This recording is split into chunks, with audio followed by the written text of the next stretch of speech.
Foi uma fase da minha vida que eu procurei muitas vezes na internet comentários verídicos sobre o livro dos Salmos, uma verdade tanto bíblica como uma aplicação pessoal, e eu não encontrei. Então eu quero fazer esta série dos Salmos para a edificação de todos aqueles que têm a oportunidade de acompanhar, e isso também tem edificado bastante a minha vida. Tenho aprendido bastante com os livros dos Salmos, e alguns detalhes, não tudo, não dá para compartilhar tudo, porém algumas coisinhas, algumas coisas importantes e riquezas que eu encontro dentro do livro dos Salmos, eu estou compartilhando com você, para a glória do Senhor Jesus Cristo ser exaltado e manifesto na sua vida, e que Deus desde já possa te abençoar. Eu estou já no Salmo de número 5, o quinto hino de Israel. O Salmo número 5, ele é um salmo também messiânico. Ele é um salmo para ser cantado com instrumentos de sopro, e foi escrito para um dos mestres de músicas de Davi. E eu estava observando e examinando aquilo que eu fui nas escrituras entender o que o salmista Davi nos deixa de riqueza no Salmo 5. E lendo o verso 1, tem escrito o seguinte: escuta as minhas palavras, ó Senhor Jeová.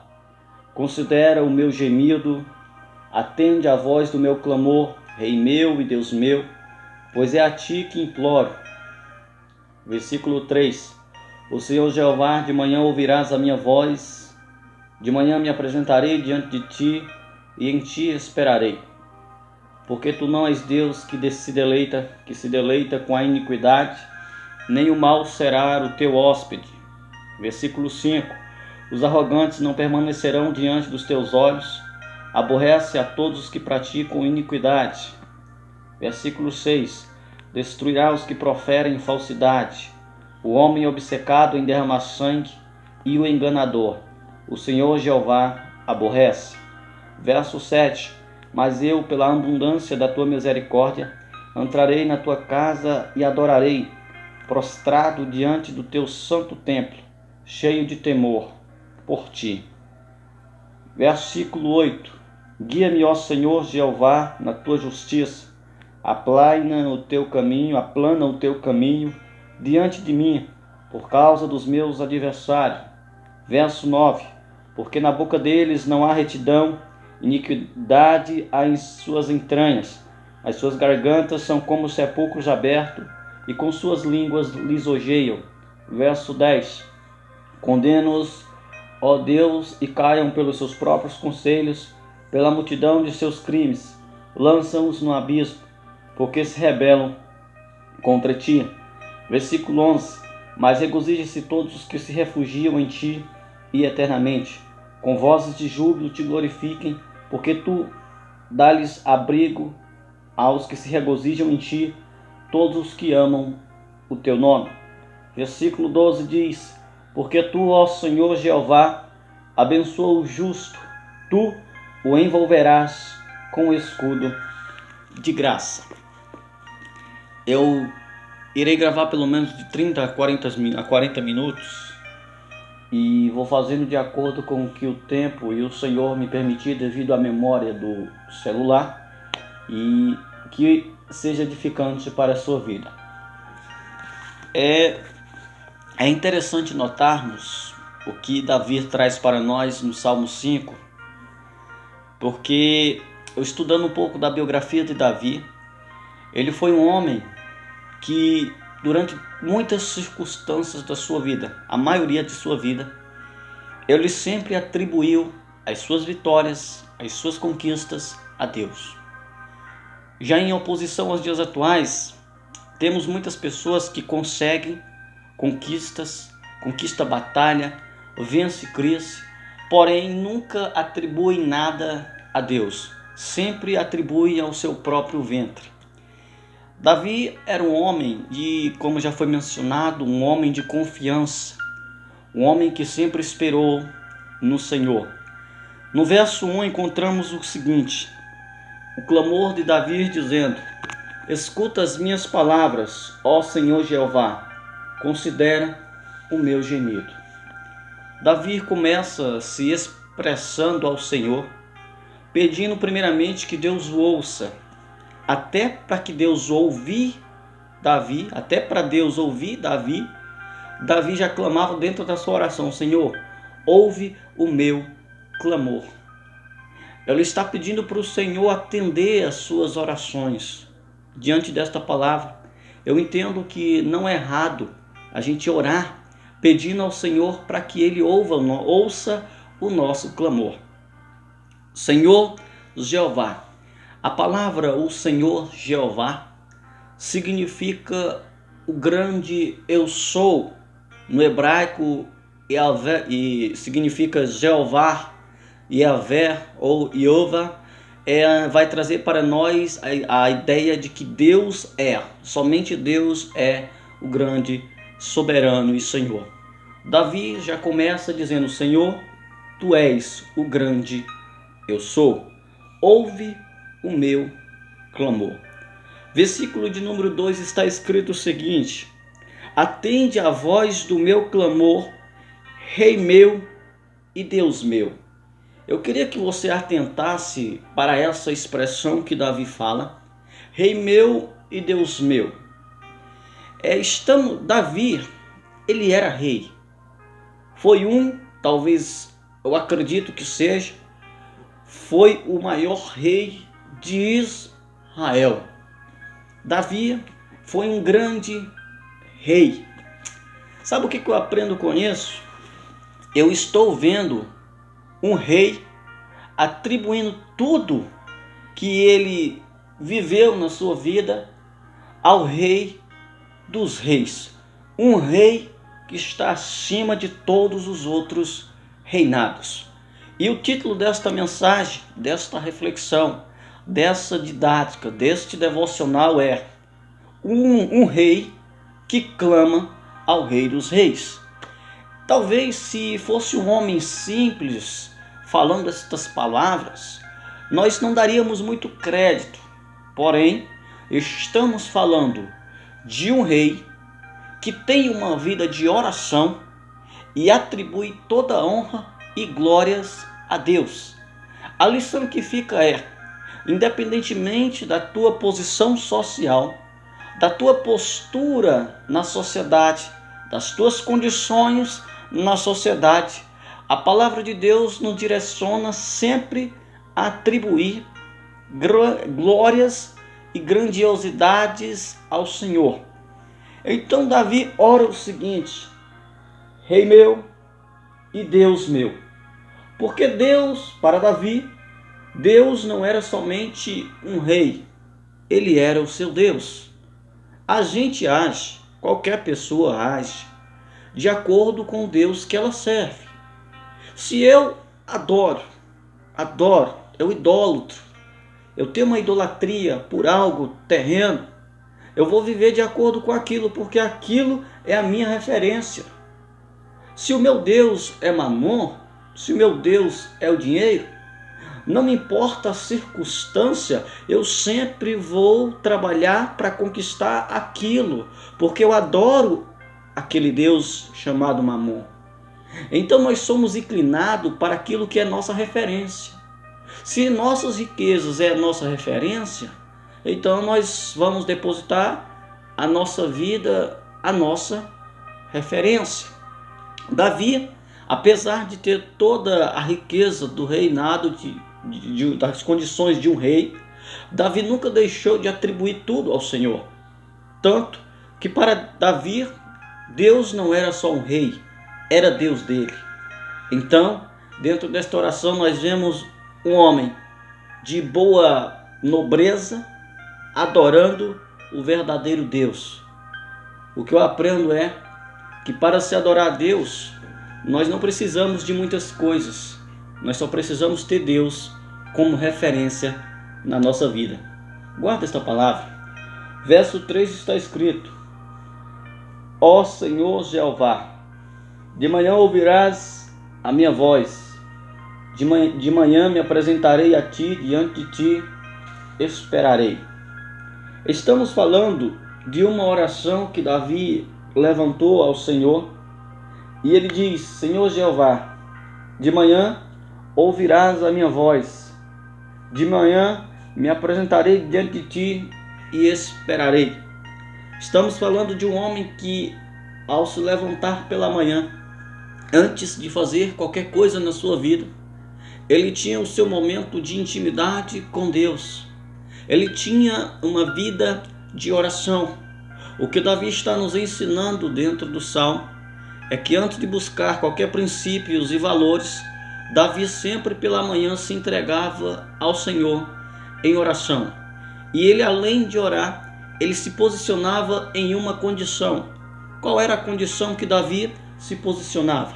Davi se posicionava na condição: então em ti eu esperarei.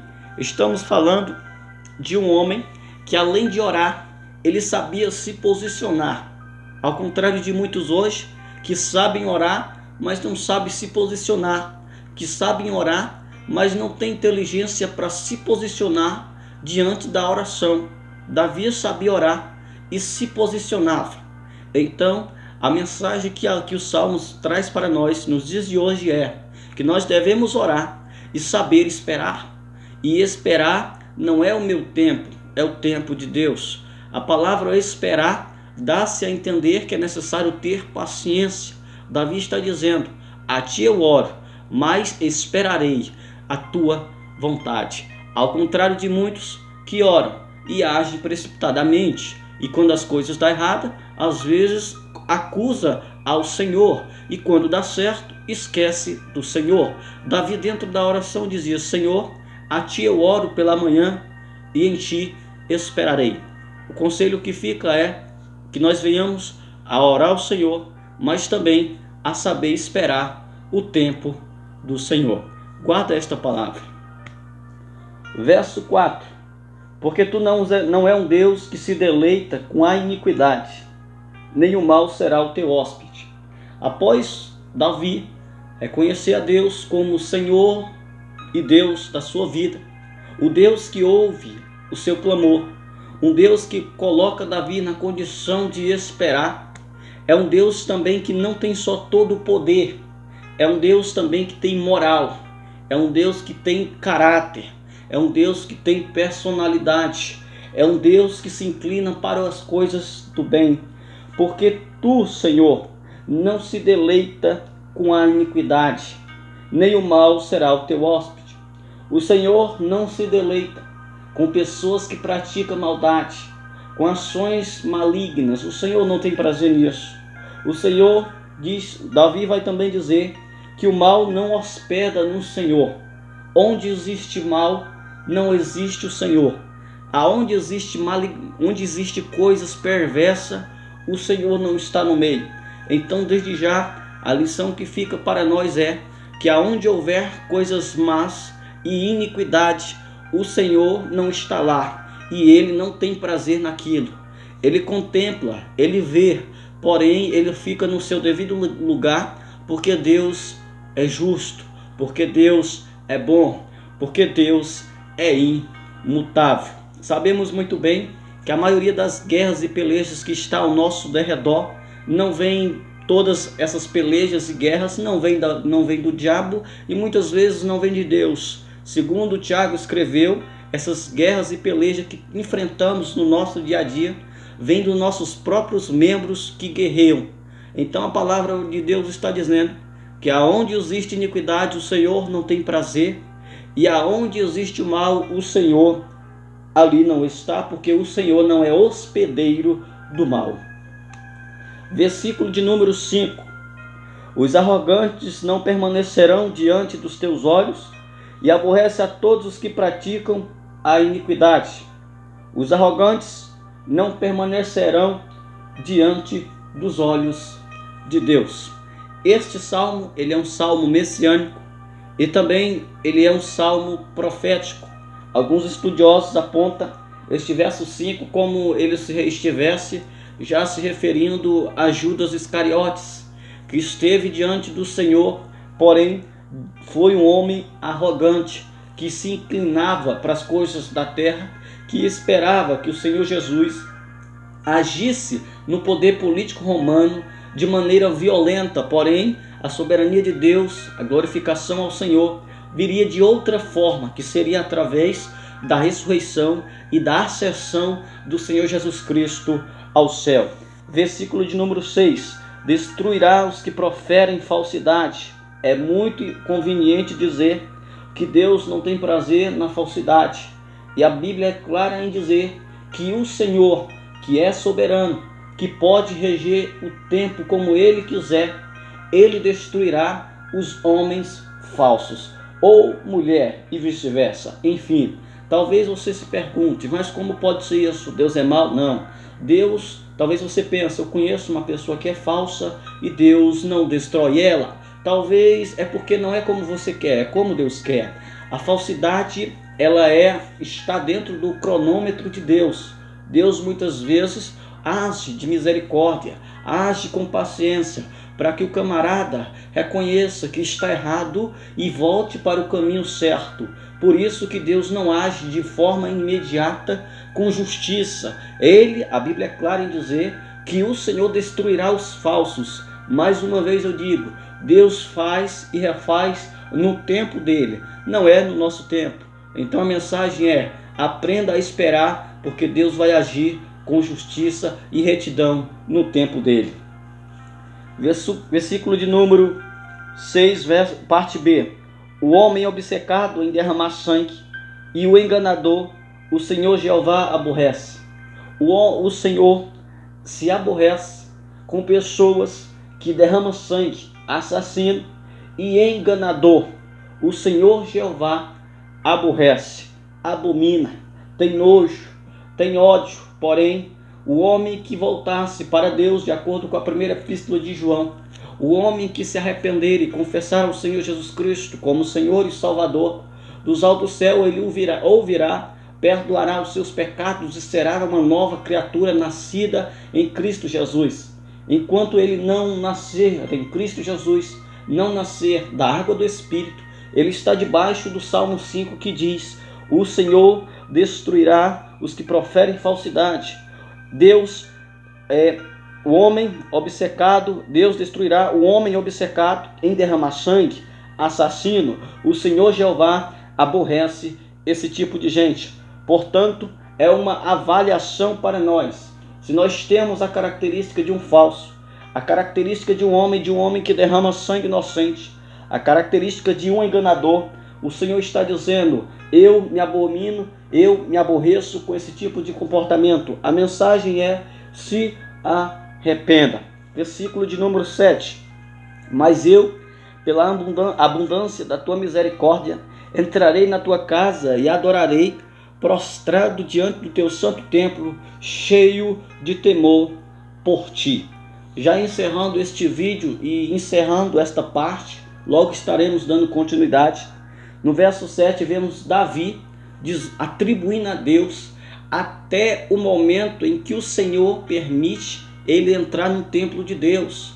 Davi tinha tanta reverência, tinha tanto temor, tinha tanto respeito pelo Senhor, que até para entrar na casa de Deus, ele agradece ao Senhor: Senhor, eu estou entrando no teu templo por causa da tua misericórdia. Entrarei na tua casa e te adorarei prostrado. A lição que o Salmo 5, verso 7 nos deixa é o seguinte: que até para entrar na igreja, na congregação, no templo santo do Senhor, nós temos que ter reverência e temor e respeito pelas coisas do Senhor. Porque se temos essa oportunidade de entrar em um templo onde Deus pode se manifestar, não é porque nós queremos, é pela misericórdia do Senhor. É a misericórdia do Senhor que faz com que nós não sejamos consumados. Na parte B do texto está escrito: entrarei na tua casa e adorarei. Davi tinha um propósito na casa do Senhor. Qual era o propósito? É pela misericórdia que eu entro no templo, mas eu vou lá não é para falar da vida de A, de B ou de C. Eu vou lá porque eu quero adorar o Senhor Jeová. Eu vou lá porque eu quero adorar o Deus da minha vida. A lição é clara. Você entra na casa do Senhor pela misericórdia e soberania de Deus. E você tem que ir para lá com o propósito não de adorar a homens ou confiar em homens, mas com o propósito de adorar a Deus. Adoração é atribuir tudo aquilo que é nosso ao Senhor. Que nós somos pois cinza, vamos pela misericórdia, mas quando for, devemos ir com o desejo de adorar. Em Eclesiastes encontramos, e também no livro dos profetas, que quando entrarmos na casa do Senhor, as nossas palavras têm que ser poucas, porque o lugar é onde o Senhor fala, é onde o Senhor se manifesta, é onde o Senhor desce. Princípio, a lição que fica para nós: entre no templo, entre na igreja, não confiando em homens, não confiando em pessoas, mas confiando em adorar o único Deus, que é o Deus Jeová dos céus. Parte B está escrito: entrarei na tua casa e adorarei, prostrado diante do teu santo templo. Mais uma vez, Deus coloca Davi em uma condição. Entrou no templo para adorar. E Davi diz: prostrado diante do teu santo templo. Davi está dizendo: eu vou no templo adorar, não porque eu posso ir, mas pela misericórdia do Senhor. E quando eu chegar no templo, eu vou adorar o Senhor e eu vou me prostrar diante do santo templo do Senhor. Davi estava se referindo ao templo de Jerusalém, que é a cidade santa que Deus separou para o seu povo de Israel. Na nova aliança, o nosso templo, nós somos templos e morada do Espírito Santo, o que nos coloca em uma condição que, independentemente do tempo, da crise, da adversidade ou do local, ou da circunstância, eu posso me prostrar em oração e adorar o único Deus de Israel. E desde já eu encerro este vídeo do Salmo 1 ao Salmo 5, do verso 1 ao 7. Que o Senhor possa te abençoar e que Deus tenha te edificado através desta palavra, e que na próxima